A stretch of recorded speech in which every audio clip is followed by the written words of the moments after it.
রমজান মাসে শয়তানদেরকে শিকলে আবদ্ধ করে রাখা হয়। দোজখের দরজা বন্ধ করে দেওয়া হয়, জান্নাতের দরজা খোলা রাখা হয়। এইটার উপরে আমরা কোরআনের সাথে এটা মিল করে আমরা এটা আলোচনা করব যে আল্লাহর কোরআন কি বলে এবং আমাদের কি বিশ্বাস করা উচিত এবং কি আমল করা উচিত।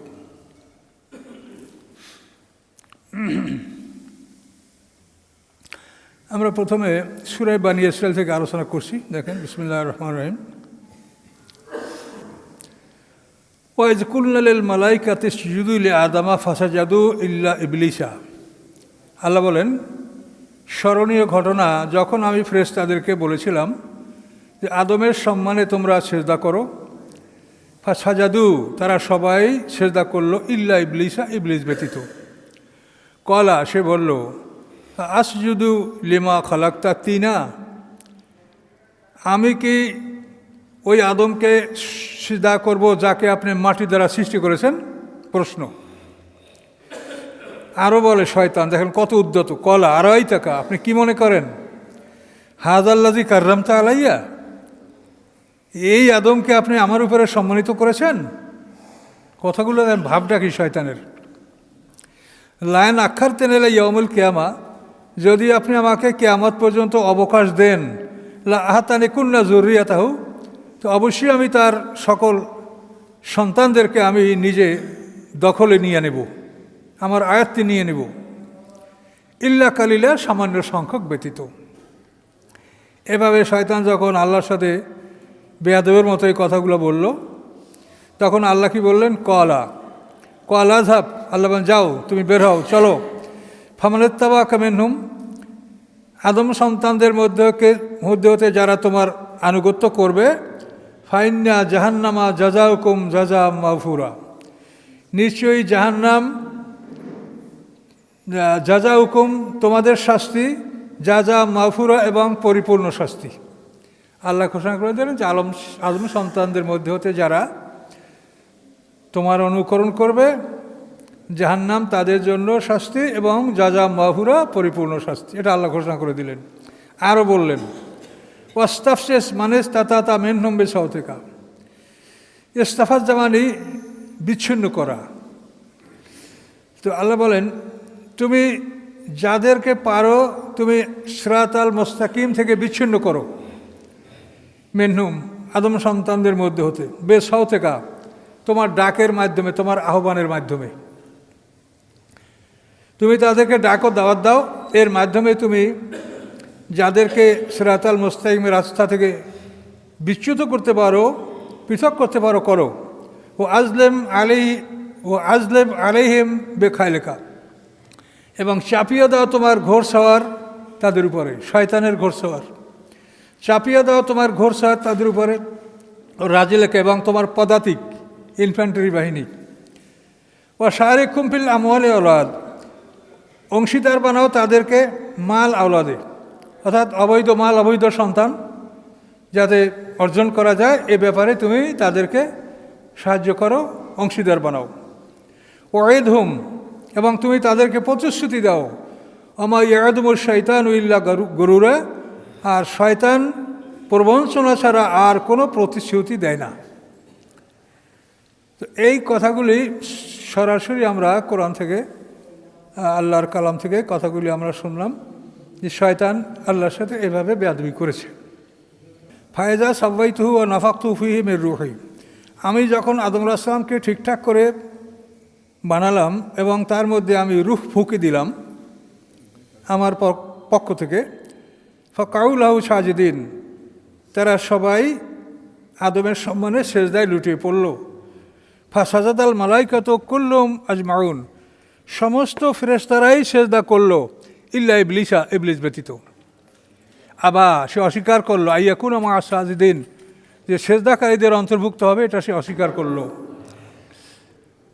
আল্লাহ বললেন, কমাই দেন। কলা ইয়া ইবলিসও, আল্লাহ বললেন, হে ইবলিস, মালাকা, তোমার কি হয়েছে, আল্লাহ তাকুনা মা সাজিদিন, যে তুমি সেজদাকারীদের অন্তর্ভুক্ত হলে না।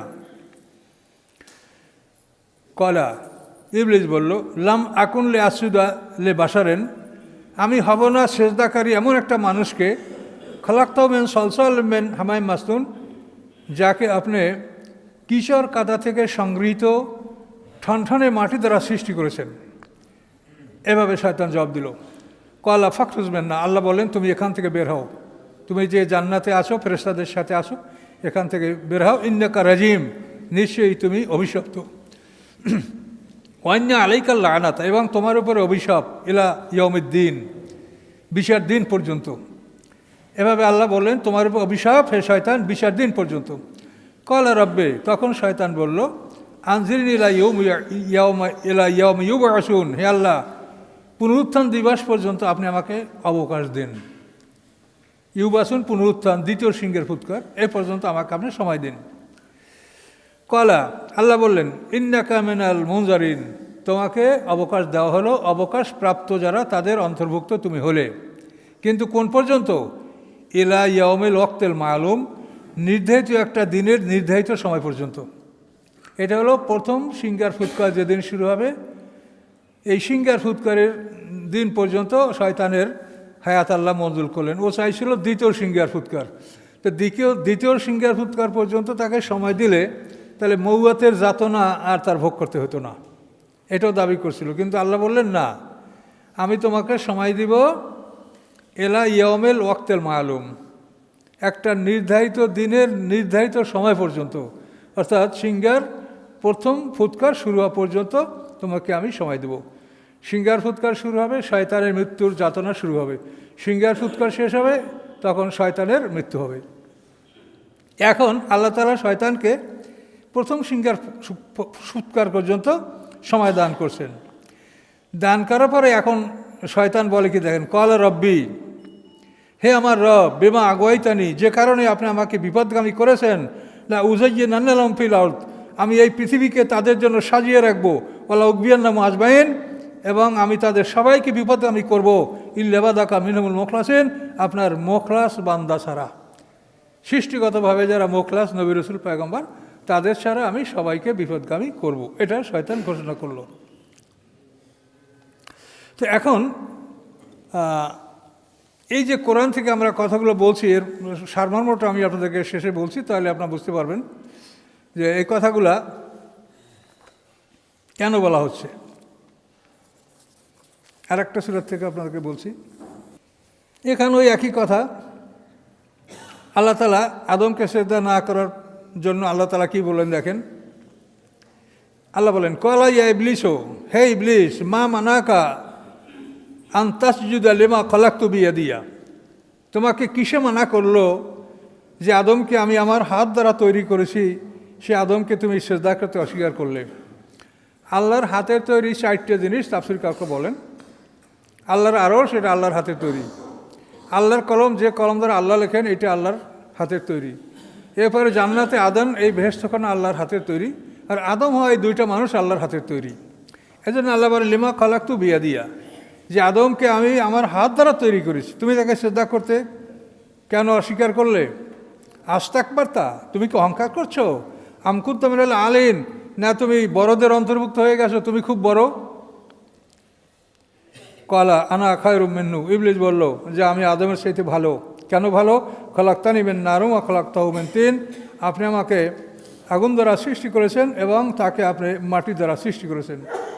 কলা, আল্লাহ বললেন, ফাখরুজ, তুমি বের হও, মিনহা, এই জান্নাত থেকে, ফাইন্নাকা রাজিম, তুমি অভিশপ্ত, ওয়াইন্না আলাইকা লানাতি ইলা ইয়াউমিদ্দিন, এবং নিশ্চয়ই তোমার উপরে আমার লানাত, অভিশাপ, বিচার দিন পর্যন্ত।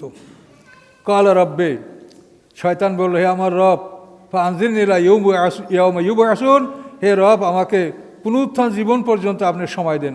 কলা, আল্লাহ বলেন, ফাইন্নাকা মিনাল মুনজারিন, তোমাকে অবকাশ দেওয়া হলো, ইলা ইয়াউমিল ওয়াক্তিল মালুম, নির্ধারিত দিনের নির্ধারিত সময় পর্যন্ত। নির্ধারিত দিনের নির্ধারিত সময় পর্যন্ত তোমাকে সময় দেওয়া হলো। শয়তান বলল, কলা ফাবা ইজ্জতিকা, হে আল্লাহ, আপনার ইজ্জাতের কসম, সম্মানের কসম, লা উগবিয়ান্নাহুম আজমাইন, আমি তাদের সবাইকে বিপদগামী করব, ইল্লা ইবাদাকা মিনহুল মুখলাসিন, আপনার খাঁটি বান্দারা ছাড়া। তো এখন এই যে 3টা জায়গার থেকে বললাম, এরকম অনেক আরও আয়াত কোরআনে আছে। তো এখানে আপনারা একটা দিন নিশ্চিত হইলেন যে শয়তান আল্লাহর কাছে অবকাশ চেয়েছে দ্বিতীয় সিংহার ফুৎকার পর্যন্ত, কিন্তু আল্লাহ তাকে অবকাশ দিয়েছেন প্রথম সিংহার ফুৎকার পর্যন্ত। তাহলে এটা আল্লাহর প্রতিশ্রুতি, তাকে আল্লাহ অবকাশ দিয়েছেন। এখন আল্লাহ তাআলা তাকে অবকাশ দিয়েছেন প্রথম সিঙ্গার ফুৎকার পর্যন্ত। এখন আল্লাহ তাআলা তাকে এই অবকাশ দিয়া ছুটি দিয়া তার ছুটি কি আবার আল্লাহ তাআলা ক্যান্সেল করবেন? এইখানে হলো কথাটা, যে আপনি কোরআন থেকে দেখলেন যে আল্লাহ তাআলা বললেন যে তোমাকে আমি ওই পর্যন্ত অবকাশ দিয়েছি, তো অবকাশ দেওয়ার পরে কি আল্লাহ তাআলা তার এই ছুটি, এই মঞ্জুর এটা কি ক্যান্সেল করবেন? কারোর জন্য করেন এটা আল্লাহ তাআলা? কখনোই না। আপনি কোরআন শরীফে মানে শতবার এই কথাটা আসছে, কাফেররা বলে এই নবী আপনি যদি সত্যবাদী হয়ে থাকেন তা আমাদেরকে ভয় দেখান, সেইটি আপনি নিয়ে আসেন, কিয়ামত শাস্তি নিয়ে আসেন। কিন্তু আল্লাহ জবাব দিয়েছেন কি, যে প্রত্যেকটা কাজের জন্য আমার একটা নির্ধারিত সময় আছে, ওটা আমার লেখা আছে, আমি এইটা লঙ্ঘন করব না। এটা যদি লেখা না থাকতো তাই তোমরা শাস্তি চাচ্ছ, আমি এখনই এটা নিয়ে আসতাম, কিন্তু আমার এটা আমি আগে লিখে রেখেছি, লেখা আছে, কাজে এটা আমি লঙ্ঘন করব না। তা আল্লাহ তাআলা তার ওয়াদা ভঙ্গ করেন না, এটা সত্য কিনা বলেন? কারোর সাথে না। তো এখন আল্লাহ তাআলা শয়তানকে ছুটি দিয়ে এই শয়তানের ছুটি ক্যান্সেল করছেন রমজান মাসে।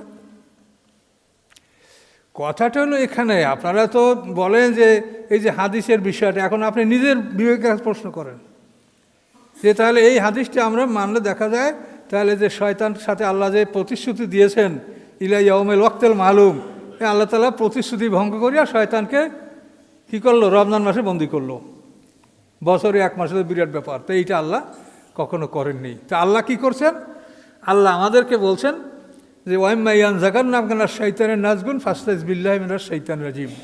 তোমাকে যখন শয়তান ওয়াসওয়াসা দেয় তখন তুমি আল্লাহর আশ্রয় কামনা করো, তুমি আউযুবিল্লাহ পড়ো, তোমাকে আমি আশ্রয় দেব।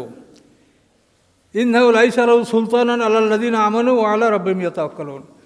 নিশ্চয়ই যারা ঈমান আনে এবং আল্লাহর উপর তাওয়াক্কুল করে তাদের উপরে শয়তানের কোনো কর্তৃত্ব চলে না।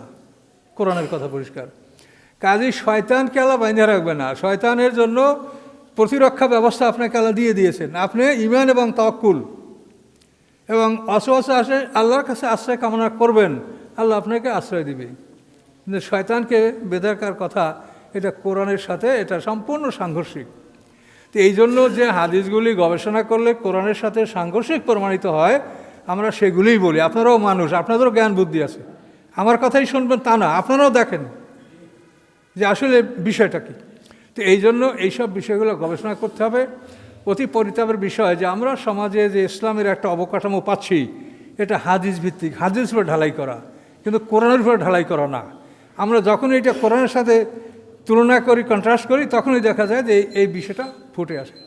আমাদের জীবনেও আমরা এখন যে আলেমরা যে ওয়াজ করে ওই রকম ওয়াজ আমরাও করেছি আজীবন, কিন্তু ধীরে ধীরে আমাদের কথা, আমাদের গবেষণা, তা আপনারা জানেন আমি চাকরি সারি দিয়ে তারপরে এই যে গবেষণা শুরু করছি কোরআন নিয়ে, এটা করলে যে জিনিসগুলো স্পষ্ট কোরআনের সাথে সাংঘর্ষিক সেটা আপনাদেরকে বলি, এবং এটা বলা আমাদের জন্য কর্তব্য। তার কারণ এটা আমাদের উপরে আল্লাহ ফরজ করে দিয়েছেন এই কোরআন সঠিকভাবে প্রচার করা। তো এই জন্য এই বিষয়গুলি আপনাদের সামনে তুলে ধরা হলো যে শয়তানকে আল্লাহ বেঁধে রাখবেন না। আল্লাহর প্রতিশ্রুতি যে ইয়াউমিল ওয়াক্তিল মালুম, নির্ধারিত দিনে নির্ধারিত সময় পর্যন্ত তাকে অবকাশ দেওয়া হয়েছে, আল্লাহ তাআলা তার ওয়াদা ভঙ্গ করবেন না। কারণ এই জন্য এই বিষয়গুলিতে সমস্যার সৃষ্টি হয়। আর আমাদের শয়তানকে সৃষ্টি করা এটা আমাদের জন্য কিন্তু নেয়ামত। নেয়ামত কেন? এই শয়তান থাকার কারণে দৈনিক শতবার আমরা আল্লাহর কাছে দোয়া করি, করি কি না? যখনই অসহসা আসে তখনই আমরা আল্লাহর কাছে দোয়া করি। তো এই যদি শয়তান না থাকতো আর অসহসা না আসতো তাহলে তো আমরা এই দোয়াগুলি করতাম না, আল্লাহর আশ্রয় কামনা করতাম না। কাজেই শয়তান একদিকে যেমন ক্ষতিকর বেঈমানদের জন্য আর মোমেনদের জন্য, তেমন এটা উপকারী যে শয়তানের কারণে আমরা বহুবার আল্লাহর কাছে আশ্রয় কামনা করি, আল্লাহর কাছে প্রার্থনা করি, এবং আমরা বহু দোয়া কালাম পড়ি। ঘুমাবার সময় আমরা ঘুমাই না শয়তানকে ঠেকাবার জন্য, আমাদের দোয়া কালাম না পড়ি আমরা কি, এই শয়তান না থাকলে তো এই চেতনা আমাদের মধ্যে আসতো না, আমরা দোয়াগুলো করতাম না। কাজে এই জন্য এইসব বিষয়গুলি আপনারা লক্ষ্য রাখেন, যে কথাগুলি বলা হয় এগুলি মানে কোরআনের সাথে মিলে না। এল কথা বেহেশতের দরজা বন্ধ খোলা, এটা রমজান মাসে কি কাফের মৃত্যু হয় না, পাপের মৃত্যু হয় না, মোনাফেকের মৃত্যু হয় না? কারণ বেহেশতের দরজা খোলা আর কাফের দোজখের দরজা বন্ধ, এটা কীরকম কথা হইলো বলেন? এটা কীভাবে আপনি মিলাবেন? সব মানুষ কি সমান? কাজে এই জন্য এই কথাগুলি যেগুলি কোরআনের সাথে মেলে না, আকলের সাথে মেলে না, এই কথাগুলি আপনারা সতর্কতার সহিত এগুলি ব্যবহার করবেন এবং সবাই চেষ্টা করবেন যে আমরা আগে কোরআন থেকে বিষয়টা জানার চেষ্টা করি যে আল্লাহর কোরআনে কি বলেছেন, তারপরে আমরা অন্য যদি যেখানে কোরআন থেকে আমরা জিনিসটা স্পষ্ট যদি ফয়সালা না পাই বা বুঝতে না পারি, তখন আমরা রাসূলের কথা, হাদিস, সাহাবায়ে কেরামদের, সিনিয়র সাহাবীদের কথা, এগুলি আমরা অনুসন্ধান করব এবং আমরা সমাধান ইনশাল্লাহ বের করব। তো এই জন্য এই বিষয়টা যেহেতু রমজানের সাথে সম্পৃক্ত, এই জন্য এই বিষয়টা আপনাদের সামনে তুলে ধরা হলো।